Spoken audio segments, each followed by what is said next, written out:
అందరికీ నమస్కారం. ఈరోజు మనం వెలంగినిలో రెండో రోజు ఉంటున్నాం. సో నిన్న మొత్తం కొన్ని ప్లేసెస్ కవర్ చేసాం. ఈరోజు కొన్ని పెండింగ్ ఉన్నాయి. అవి ఆ ప్లేసెస్ వరకు చూసి బీచ్కి వెళ్దామని అనుకుంటున్నాం. ఈరోజు మాత్రం మా షెడ్యూల్ బీచ్లో ఉంటుంది. సో ఆ ప్లేసెస్ అన్ని కవర్ చేసి బీచ్కి వెళ్ళిపోదాం పదండి. బ్రేక్ఫాస్ట్ చేద్దామని వచ్చినాం. అయితే నిన్న వచ్చినాం కదా సర్వానా భవన్కి, అక్కడికే వచ్చినాం. అయితే ఇద్దరం పూరి, వాడు పూరి ఆర్డర్ ఇచ్చుకున్నాను, నేను పూరి ఆర్డర్ ఇచ్చుకున్నాను. తర్వాత కాఫీ ఆర్డర్ ఇచ్చినాం. చూడాలి అంటే రోజు దోశ తిని బోరు కొట్టేస్తుంది. అందుకే ఈసారి ఏమేం చేసినాం అంటే పూరి ఆర్డర్ ఇచ్చినాం. ఎండకి రిస్కే, బట్ వేరే ఆప్షన్ లేదు. సాంబార్ ఇడ్లీ తిందామంటే ఇక్కడ సాంబార్ ఇడ్లీ ఎప్పుడూ లేదు. మేము వచ్చిన ఏ టైంకైనా సరే సాంబార్ ఇడ్లీ ఉండట్లేదు. అందుకే ఇద్దరం పూరి ఆర్డర్ ఇచ్చినాం. ఇక్కడ చూడండి ఇంటీరియర్ చాలా బాగుంది కదా. Sarvana Bhavan pure veg hotel ఇది.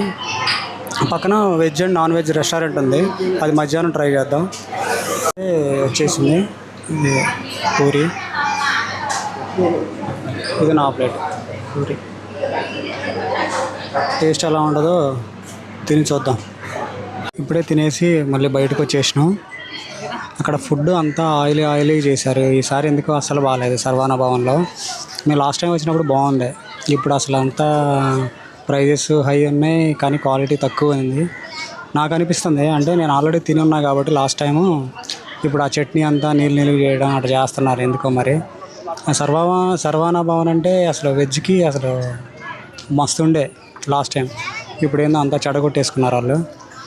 కొంచెం మధ్యాహ్నం అయితే ఇంకో సెకండ్ బ్రాంచ్ ఉంది కదా వాళ్ళ మెయిన్ రోడ్డుకి వెళ్ళి అటు వెళ్ళి చూద్దాం అటు ఫుడ్ ఎలా ఉంటుందో. ఈరోజు వెజ్ థాలీ ట్రై చేద్దామని అనుకుంటున్నాం.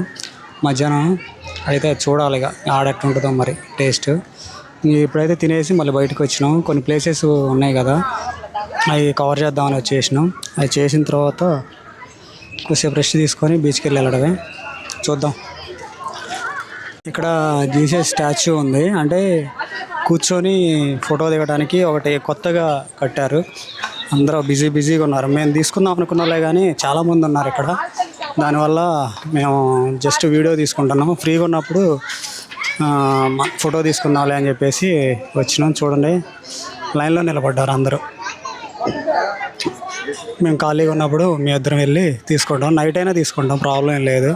ఇది 24 hours ఓపెన్ చేసి ఉంటుంది అనుకుంటా. కానీ బాగుంది. అంటే నేను లాస్ట్ టైం వచ్చినప్పుడు ఇక్కడ లేదు, అది కొత్తగా కట్టారనుకుంటా. ఇక్కడ చూడండి గార్డెన్ లాగా ఉంది. మా తమ్ముడు ఫోటో కూడా దిగుతున్నాడు. అవతల సైడ్ ఏమో ఒక చర్చి ఉంది. వెళ్దాం పద, అది చూద్దాం. పార్కు లాగా ఉంది ఇప్పుడైతే.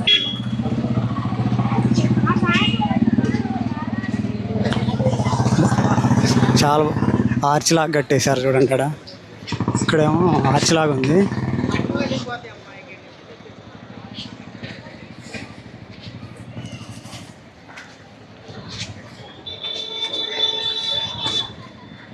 బాగుంది కదా.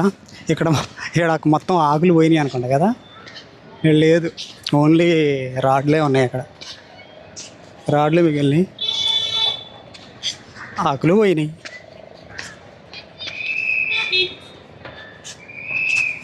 ఇక్కడ ఒక గార్డెన్ లాగా ఉంది. మరి ఇది గార్డెనో పార్క్ తెలియదు కానీ బాగుంది చూడటానికి.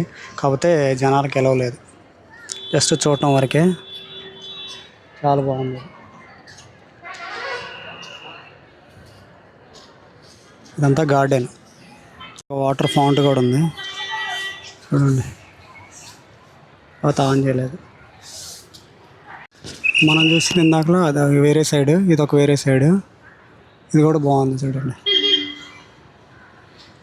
చాలా బాగున్నాయి అంతా.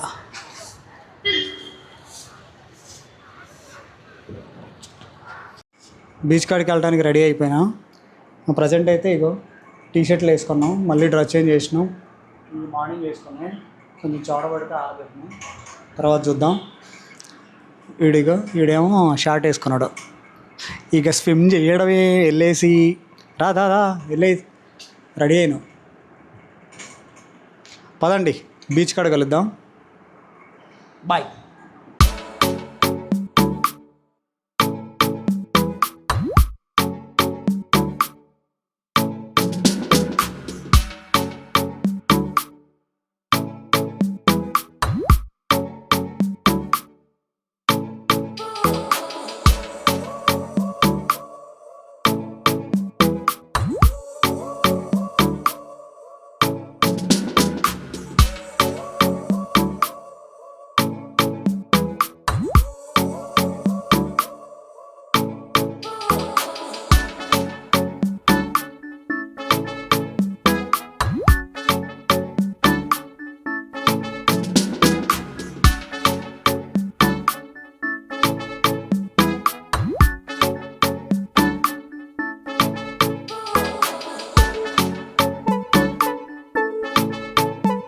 వెలంగినిలో కొత్త అప్డేట్ ఏంటంటే ఇప్పుడు మధ్యలో అవి ఉన్నాయి కదా బండలు వేసి అది కట్ చేసేసారు. అంటే ఇదొకటి చేశారు, నేను కూర్చున్నది ఒకటి, అటొకటి, ఇలా ఒక 5-6 డివైడ్ చేసేసారు. అందుకని అటు ఒక బీచ్ ఉన్నట్టుంది, తర్వాత ఇటు ఒక బీచ్ ఉన్నట్టుంది. దానివల్ల సపరేట్ అయినట్టుంది బీచ్ అంతా. అంటే అవతల వాళ్ళకి సంబంధం లేదు, అవతల వాళ్ళకి సంబంధం లేదు, అలా మధ్యలో బీచ్ లాగా ఉంది. ఇది ఎందుకో నాకైతే నచ్చలేదు. ఎందుకంటే బీచ్ అంటే కంటిన్యూస్గా ఉంటే బాగుంటుంది, మన వైజాగ్ లాగా. ఇదేందో ఇలా చేశారు మరి వెలంగిని. లాస్ట్ టైం వచ్చినప్పుడు ఇలా లేదు.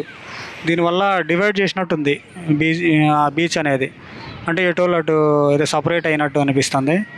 బీచ్ కూడా అంటే దీనికి వేవ్స్ ఎక్కువ వస్తున్నాయి. లాస్ట్ టైం కంటే ఇక్కడ వేవ్స్ దీనివల్లే అనుకుంటా, ఈ వేయడం వల్ల వేవ్స్ అనేవి ఎక్కువ వస్తున్నాయి అనుకుంటా ప్రజెంట్ అయితే.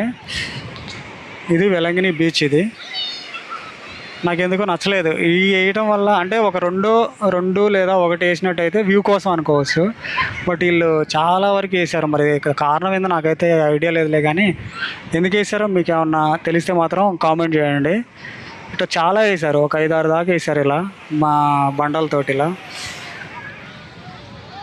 ఆలోచిస్తున్నాం ఈ బీచ్లో దిగుదామా లేకపోతే ఆ బీచ్లో దిగుదామా అని. ఈ బీచ్లో కొంచెం క్రౌడ్ ఎక్కువ ఉంది, ఈ బీచ్లో తక్కువ ఉంది. సో ఇటే వెళ్దామని డిసైడ్ అవుతున్నాం. ప్రజెంట్ అయితే వెలంగిని బీచ్కి వచ్చేసినాం. నాకెందుకో ఈ బండల వల్ల, అంటే ఈ మధ్యలో ఈ వే ఏదైతే ఉందో దానివల్ల కొంచెం డిస్టర్బెన్స్గా ఉంది బీచ్ అనేది. దానికి డివైడ్ చేసినట్టుంది. అంటే ఎక్కడే 4-5 బీచ్లు ఉన్నట్టుంది. ఏవైతే కట్టారో ఇవన్నీ వింతన, దానివల్ల బీచ్ అనేది సపరేట్ చేసినట్టు అనిపిస్తుంది.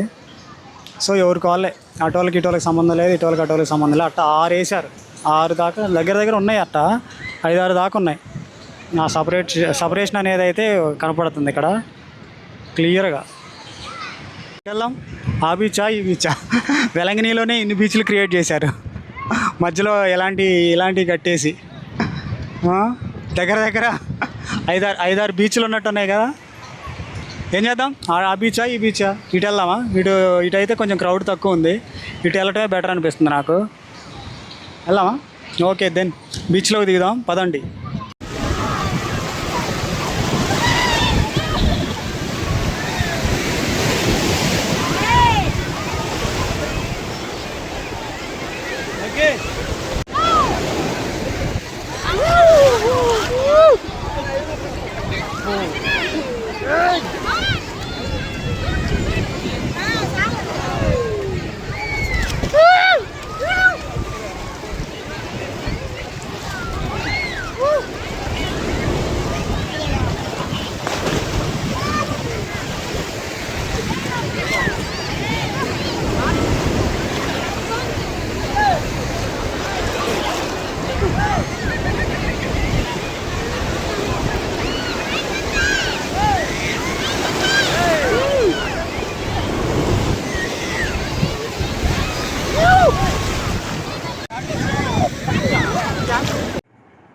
ఇది ఈరోజు వ్లాగ్ అయితే.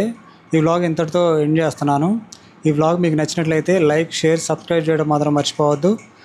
రేపు ఒక కొత్త వీడియోలో మళ్ళీ కలుసుకుందాం. అంతవరకు సెలవు. జై హింద్.